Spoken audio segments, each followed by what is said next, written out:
Hi, magandang gabi po sa inyong lahat for our second reading of the day. Tingnan po natin ngayon kung ano po ang makikita natin sa second reading of the day.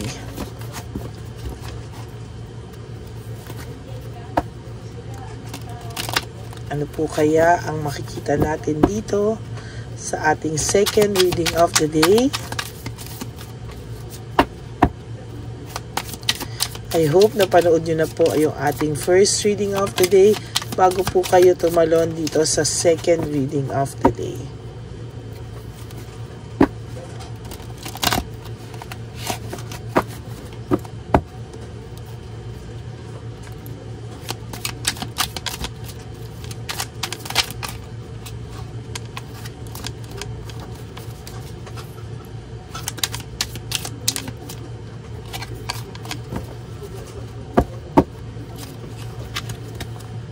Pili na po tayo ng 20 cards. 1, 2, 3,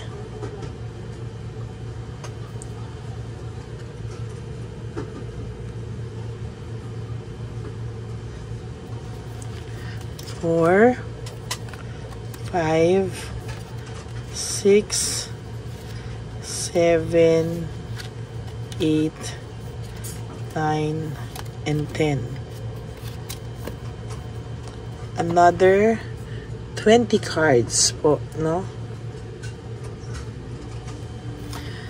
1, 2, 3, 4, 5, 6, 7, 8, 9, and 10.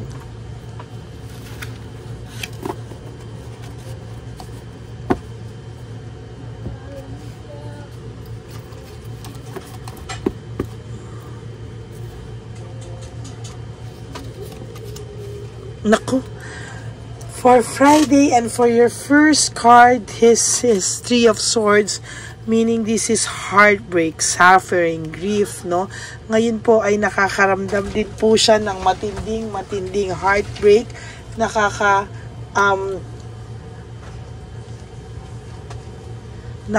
ano po sila ng matinding heartbreak, nakakaramdam po siya ngayon ng suffering, ng grief. Ngayon po bumabalik sa kanya yung mga ginagawa po niya sa inyong hindi maganda, no? Or naging kasalanan nila sa inyo. There is also this the moon in reverse, no? May mixed emotions po itong nararamdaman ngayon. Sa totoo lang po, ang pakiramdam po nito so far is hirap po siya sa ngayon, ano? Talaga pong hindi niya po alam, pero talaga pong hindi niya maintindihan kung bakit daw po ganito ang pakiramdam niya, or may nararamdaman po siyang pagkabalisa, no? Nakakaramdam po siya ng pagkabalisa. Ang parang sinasabi niya po dito, siya po yung gumawa nito. Self-victimization, na-trap siya sa isang sitwasyon na hindi niya po inaasahan, pero ang nangyari po kasi dito is somehow ay talagang sa nakikita ko po ay pero pakiramdam niya pa rin po siya ang naging biktima, no? Ikaw yung nasaktan, pero siya po ang biktima, no? Pinapalabas niya po na siya yung nang biktima, no? Parang hindi naman po tama na ganito yung siya na nga yung nanloko, pero siya pa rin yung biktima, no? Parang napakasaklap naman itong isipin, no? Napakasaklap po nito na parang siya na ang nanloko, pero pinalalabas niya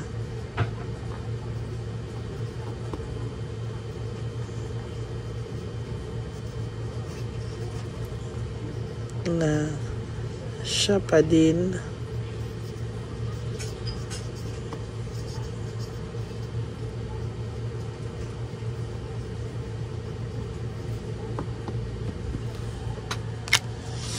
Okay, siya na ang nanloko.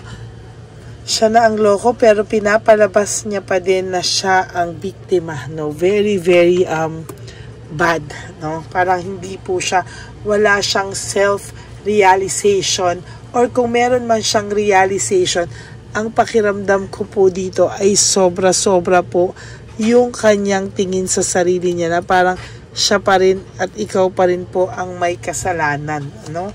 Pinalalabas niya. Pero the tower, shucks, nakuha ko rin po ang the tower. Ang ibig sabihin po nito ay disaster. Disaster, destruction, pagkaguho ng mundo, karma ay dumadating na po sa kanya, no? Sa totoo lang po, sa nakikita ko po dito, hindi man po siya umamin, pero nakakakita po ako dito so far ng pagkasira ng kanyang mga pangarap. There is also Queen of Pentacles in reverse, meaning there is this financial, meron pong financial akong nakikita dito problem, no? At talagang nagre-reflect po itong taong ito, nagre-reflect po siya, hindi niya po alam kung ano po ang gagawin niya sa mga susunod na panahon, ano? Umiikot na po ang kanyang wheel of fortune, ano? Ikaw ay magiging maganda po ang iyong mga susunod na araw sa buhay mo, pero siya po hindi po matutupad ang kanyang mga pangarap sa buhay, no? Sa totoo lang po, nahihirapan po siya, pero wala po siyang magagawa kung hindi ang magsakripisyo, no? Sa totoo lang po, sa ngayon po ay kailangan niya pong tiisin ang lahat ng ito. Lahat po, no, tulad ng the tower, sumunod po dito ay, nako, Ten of Swords, panay failure, panay pagkatalo po sa buhay. Kung nakikita niyo po yan, talaga pong, lagi niya pong iisipin ay yung pagkatalo niya, no? Lahat po kasi ng ginawa niya ay binase niya po sa quick decision. Hindi niya po pinag-isipan, kaya ngayon po bumabalik sa kanya yung mga samahan na hindi niya po pinahalagahan, no? Ngayon po bumabalik sa kanya lahat ng hindi niya po alam na pwede niyang maramdaman, no? Nasasaktan siya ngayon, bumabalik sa kanya lahat ngayon. Very disorganized po ang buhay nito, lack of balance, nawalan po siya ng balanse sa buhay. Now, gusto niya po sana munang lumayo, mag-rest, mag-contemplate sa mga bagay-bagay. Gusto niya po munang mag-isip, no, kung ano po ang kanyang dapat gawin sa buhay niya. Meron po ako nakikita dito na sobrang burnout and overstress po siya sa nangyayari. Akala niya po nung iniwang kanya, napunta po siya sa iba, akala niya po rewards sa kanya. Akala niya po is rewards, akala niya po ay blessing sa kanya. Hindi niya po inakala na talagang pagkatalo po, no? Pagkatalo po talaga ang kanyang mararanasan. Four of Pentacles in reverse is all about financial struggles, no? Kung ito po ay upward, ibig sabihin po nito maraming blessings, financial security, but nakabaliktad po siya, meaning struggle, no? And brutality, chaos, and confusion. Ano? Napakadami po talaga niyang naiisip ngayon, at talagang sa nakikita ko po ay tinatapangan niya lang po yung sarili niya, pero he wants to isolate. Ayaw niya pong machismis siya. Ayaw niya pong pag-usapan siya. Gusto niya po ng peace of mind. Gusto niya pong manahimik. Kaya po, the magician, ano, pinapakita na lang po niya dito, kunwari na somehow ay confident pa rin po siya sa mga nangyayari sa kanya, kahit alam po natin na punong-puno po siya ng anxiety, trauma, and hopelessness, no? Medyo may pagka-hopeless case na po ang taong ito, kasi po nadala lang po talaga siya sa sobrang makamundong bagay, no, financial, material, no, doon po siya talaga nakaramdam ng talagang too much tukso, no, na hindi niya po inakala. Ngayon pa lang po niya ito pinagsisisihan. There is this loss, grief, and self-pity, no? So, nagsa-self-pity po ang taong ito sa ngayon at sa nakikita ko po ay hindi po magiging madali, no? There's sorrow, fatigue, exhausted. The sun is in reverse is all about sadness, depression, and negativity, no? Yan po, napakabigat po na, no? Tapos ang pakiramdam niya pa, bakit ako nagkakaganito? Nakakarma na ako dahil sa kanya. Minamalas ako dahil sa kanya. Parang pakiramdam niya po, wini-wish niyo po siya ng hindi maganda, no? Sabi niya po, panay conflict ang nangyayari sa buhay niya. Conflict sa rivalry mo o karibal mo. Nag-aaway sila at pakiramdam po nila ay sinusumpa mo po sila, no? At sinusumpa mo siya, kaya po nagka-leche-leche siyang ganyan. Hindi rin po siya makapagdesisyon kung ano po ang gusto niyang gawin sa buhay niya sa mga susunod na panahon. Hanggang ngayon po, hindi pa rin po siya totally nakakapagdesisyon kung ano po ang gusto niyang gawin sa buhay niya. There is this lack of initiative, the hangman, lack of initiative. Hindi po niya alam kung ano po ang mga moves na gagawin niya. Ayan, no? Nahihirapan po siya, wala po siyang initiative pa. Ayan. So, sa nakikita ko po, magulong-magulo pa rin po and very, very dark, no? Gusto niya po dati ng willpower, desire, na umalis sa'yo, no? Iwanan ka. Pero ngayon po, nagkaroon po siya ng sobrang lungkot, no? Parang, ay, nako.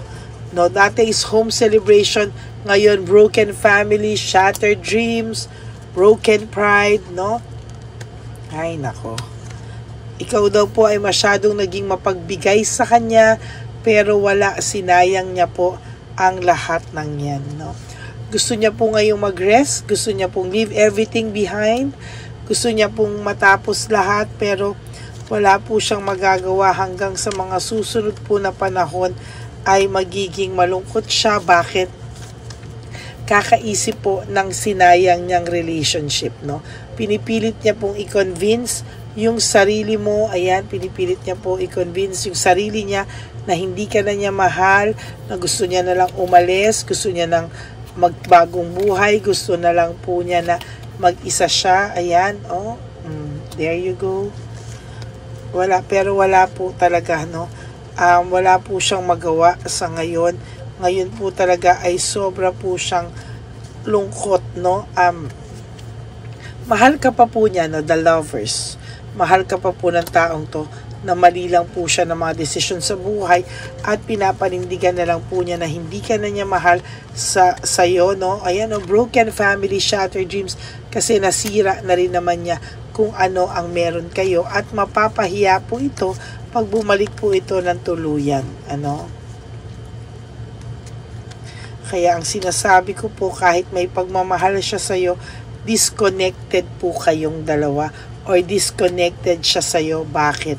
Kasi po, ayaw niya pong maramdaman mo kung ano po ang talagang nasa isip niya at pakiramdam niya. So, yan po ang ating second reading of the day, no? Siya na inaloko, siya pa yung biktima, pero mahal ka pa rin po ng person mo, no? Kaya lang po, pinapanindigan niya po yung mga maling desisyon na nagawa niya sa buhay niya, at mas importante po sa kanya ngayon ang kanyang pride and ego kesa po sa pagmamahal na meron siya para sa iyo.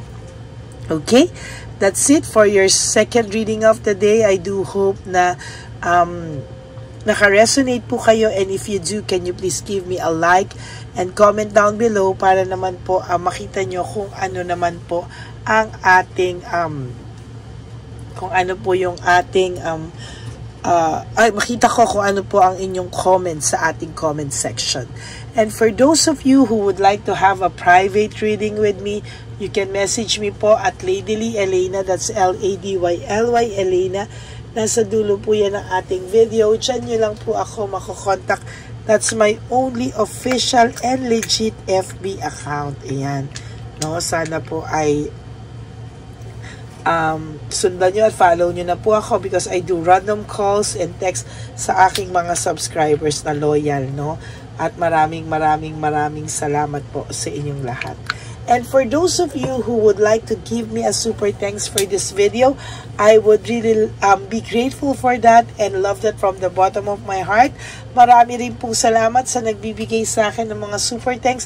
Kahit pa po sabihin yung 20 pesos lang yan, 10 pesos yan, natutuwa po ako at maraming salamat.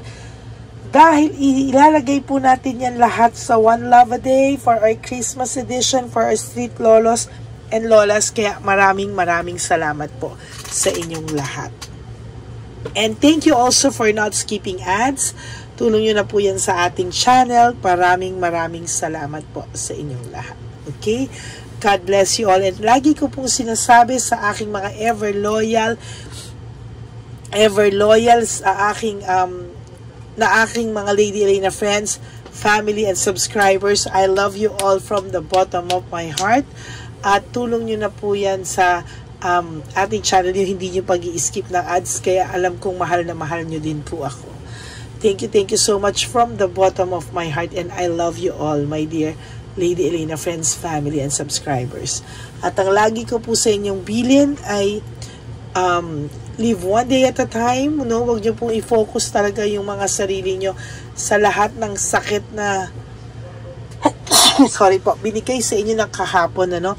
Sabi ko nga po sa inyo, life is too short. Don't make it shorter by stressing yourself from all the pains and heartaches na binigay sa inyo ng kahapon.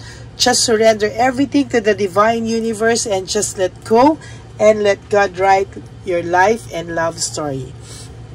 I will be back for another set of reading. Huwag po kayong malulungkot. Ako po ay magbabalik. Okay? And please help me reach 20,000 subscribers. As of the moment, we're approaching 15,000. Maraming salamat po sa inyong lahat. And thank you everyone. And God bless you all. I will all see you again po tomorrow on my first reading of the day. Huwag po kayong malungkot ha. Good night and I love you all. Bye!